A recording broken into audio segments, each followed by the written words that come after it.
Dr. Seuss's The Sneetches and Other Stories. Now, the star-belly Sneetches had bellies with stars. The plain-belly Sneetches had none upon theirs. Those stars weren't so big, they were really so small, you might think such a thing wouldn't matter at all. But because they had stars, all the star-belly Sneetches would brag. They were the best kind of Sneetches on the beach. With their snoots in the air, they would sniff and they would snort. Well, we'll have nothing to do with the plain-belly sort. And whenever they met someone when they were walking, they'd hike right on past them without even talking. Why, the star-belly children went out to play ball. Could a plain-belly get in the game? Not at all. You only could play if your bellies had stars, and the plain-belly children had none upon theirs. When the star-belly Sneetches had frankfurter's roast, or picnics or parties, or marshmallow toast, they never invited the plain-belly Sneetches. They left them out cold in the dark of the beaches.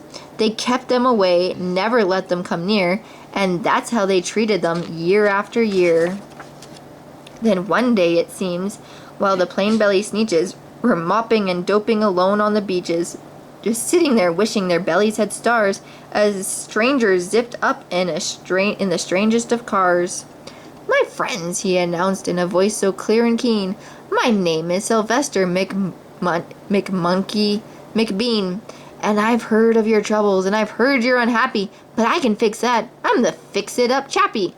I've come here to help you. I have what you need. My prices are low, and I work with great speed, and my work is 100% guaranteed." Then quickly Sylvester McMonkey McBean put together a very particular machine, and he said, "You want stars like the star-belly Sneetch? My friends, you can have them for $3 each. Just pay me your money and hop right aboard." So they clambered inside. Then the big machine roared. It clonked and it bonked and it jerked and it burked and it plopped them about. But the thing really worked. When the plain-belly Sneetches popped out, they had stars. They actually did. They had stars upon theirs. Then they yelled at the ones who had stars at the start, "We're exactly like you. You can't tell us apart. We're all just the same now, you snooty old smarties, and now we can go to your frankfurter parties." "Good grief," groaned the ones who had stars at first.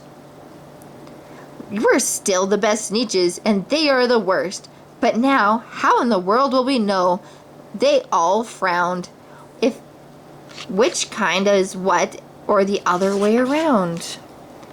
Then up came McBean with a very sly wink, and he said, "Things are not quite as bad as you think. So you don't know who's who. That is perfectly true. But come with me, friends. Do you know what I'll do? I'll make you again the best Sneetches on the beach, and all it will cost is $10 each." "Belly stars are no longer in style," said McBean. "What you need is a trip through my star-off machine. This wondrous contraption will take off your stars, so you won't look like the Sneetches who have them on theirs." And that handy machine, working very precisely, removed all the stars from their tummies quite nicely. Then, with their snoots in the air, they paraded about, and they opened their beaks and they let out a shout. "We know who is who, now there's no doubt. The best kind of Sneetches are Sneetches without." Then, of course, those with stars got frightfully mad. To be wearing a star now was frightfully bad. Then, of course, old Sylvester McMonkey McBean invited them into his star-off machine.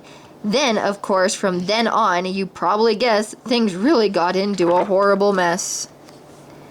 All the rest of that day, on those wild, screaming beaches, the fix-it-up chappie kept fixing up Sneetches. Off again, on again, in again, out again. Through the machines they raced around and about again, changing their stars every minute or two. They kept paying money, they kept running through, until neither plane nor the starbellies knew whether this one was that one, or that one was this one, or which one was what one, or what one was who. Then, when every last cent of their money was spent, the fix-it-up chappie packed up and he went. And he laughed as he drove in his car on the up the beach. They never will learn. No, you can't teach a Sneetch. But McBean was quite wrong. I'm quite happy to say that the Sneetches got really quite smart on that day. The day they decided that Sneetches are Sneetches and no kind of Sneetches is the best on the beaches. That day all the Sneetches forgot about stars and whether they had one or not upon theirs. The Thacks. One day, making tracks in the prairie of Prax, came a north-going Zax and a south-going Zax.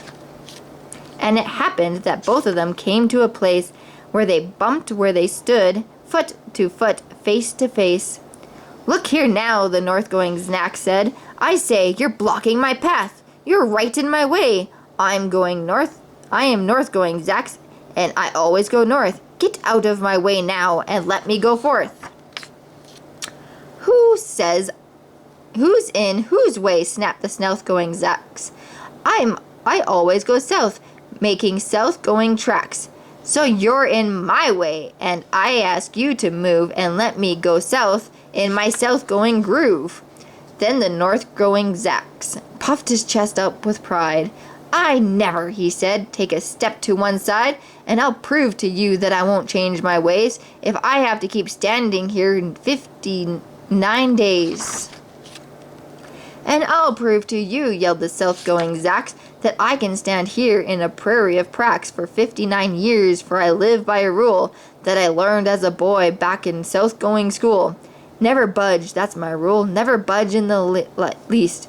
Not an inch to the west, not an inch to the east. I'll stay here not budging. I can and I will, if it makes you and me